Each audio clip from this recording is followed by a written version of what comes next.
Quero saudar você com a graça e paz de nosso Senhor e Salvador Jesus Cristo. Sou o pastor Edson de Faria, membro da Igreja Batista Nova Vida. O texto que Deus colocou no meu coração para dividir com vocês, ou com você hoje, está registrado na primeira carta de João, capítulo 3, versículo 18, que registra o seguinte: Filhinhos, não amemos de palavras, nem de língua, mas de fato e de verdade. João, nesta primeira carta, demonstra sua afeição aos seus filhinhos, ou seja, aos seus filhos espiritualmente falando, e a preocupação com o bem-estar dos crentes. João está dando um tratamento carinhoso aos seus leitores, de um Boanerges, filho do trovão. Ele agora passa a ser um homem gentil, afável, carinhoso. Esta carta também contém vários contrastes, como já vimos no estudo que nós fizemos, né? Tem vários contrastes. Por exemplo, luz e trevas, amor ao mundo e amor a Deus, amor e ódio, filhos de Deus, filhos do diabo. E porque para João não tinha meio termo. Ou era de Deus ou não era de Deus. Eu comentei que a nossa base seria o versículo 18, que já foi lido. Mas como então vamos chegar nessa proposição que o apóstolo João apresenta?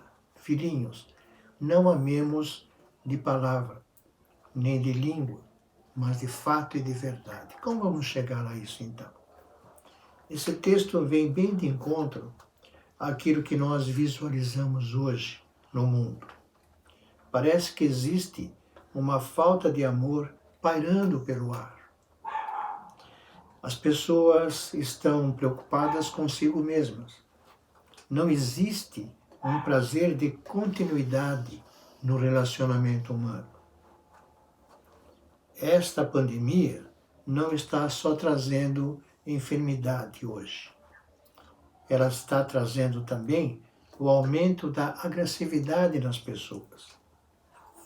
Estamos vendo na mídia agressões contra mulheres, contra crianças. Estamos tendo notícias alarmantes sobre assassinatos. A crueldade parece que está aflorando descontroladamente. No capítulo 3, que é o que nós estamos analisando, ele começa dizendo: Vede que grande amor vos tem concedido o Pai, Deus, ao ponto de sermos chamados filhos de Deus. É interessante porque nós nos tratamos por irmãos. Se nos tratamos por irmãos, porque temos o mesmo Pai, esse nosso Pai é Deus. Eu quero pensar com vocês a partir do versículo 10 deste capítulo 3, para nós chegarmos até o versículo 18, que foi a proposição de João, né? Para chegarmos então àquilo que nosso interesse. Mas precisamos ter sempre em mente que João, nesse primeiro livro, primeira carta, ele está falando para os crentes, para nós.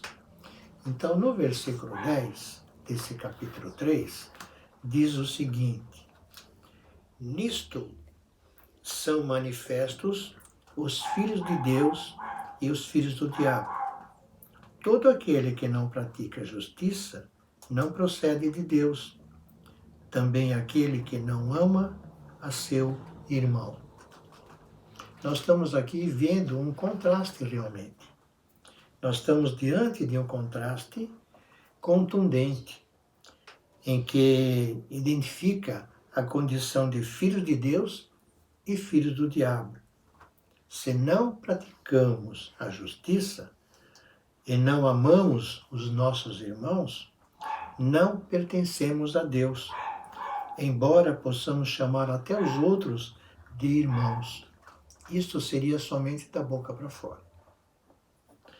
Mas, como a didática de Deus é muito interessante, João vai escrever no versículo 11, 12 e 13 o seguinte, versículo 11: porque a mensagem que ouvistes desde o princípio é esta, que nos amemos uns aos outros, não segundo Caim, que era do maligno e assassinou a seu irmão. E por que o assassinou? Porque as suas obras eram más e as do seu irmão justas.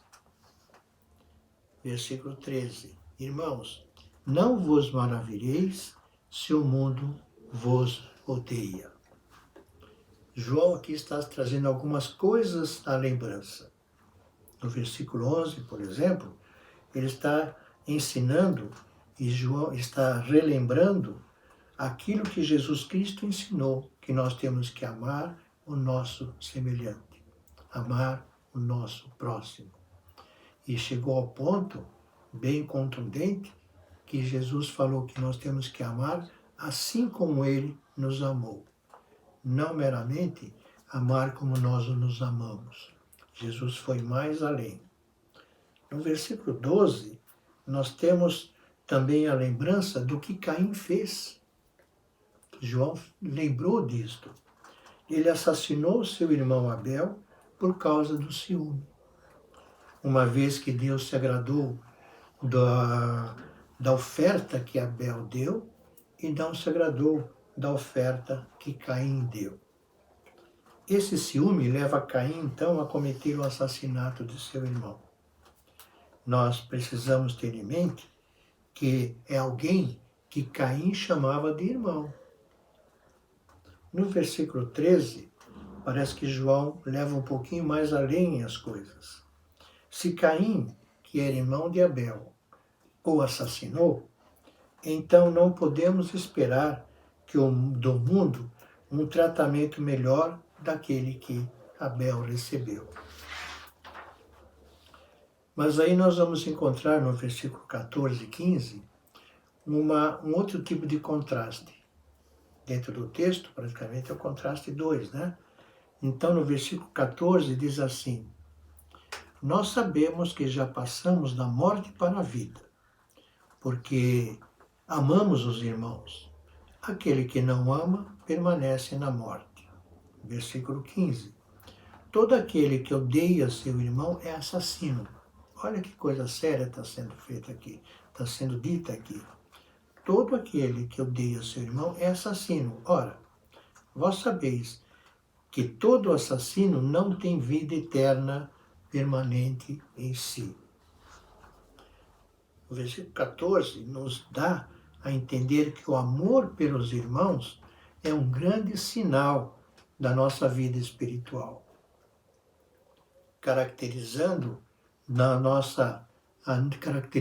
a nossa salvação. Somos salvos e por sermos salvos, amamos ao nosso irmão.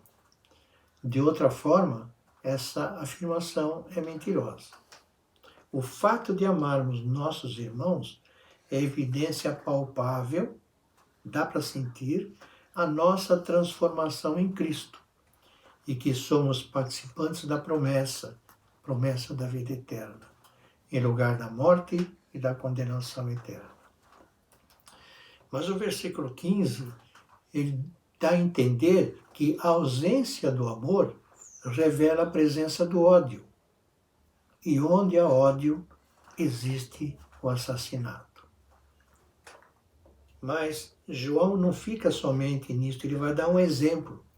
O versículo 16, por exemplo, diz assim: nisto conhecemos o amor, em que Cristo deu a sua vida por nós, e devemos dar a nossa vida pelos nossos irmãos. João está falando do grande exemplo que foi demonstrado por Jesus Cristo.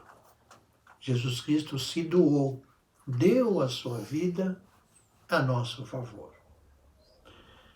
morrendo na cruz do Calvário, porque ele quis, ele não foi obrigado a isto. O amor, isto A maior prova de amor é o sacrifício daquilo que é mais querido para nós, aquilo que é mais precioso para nós.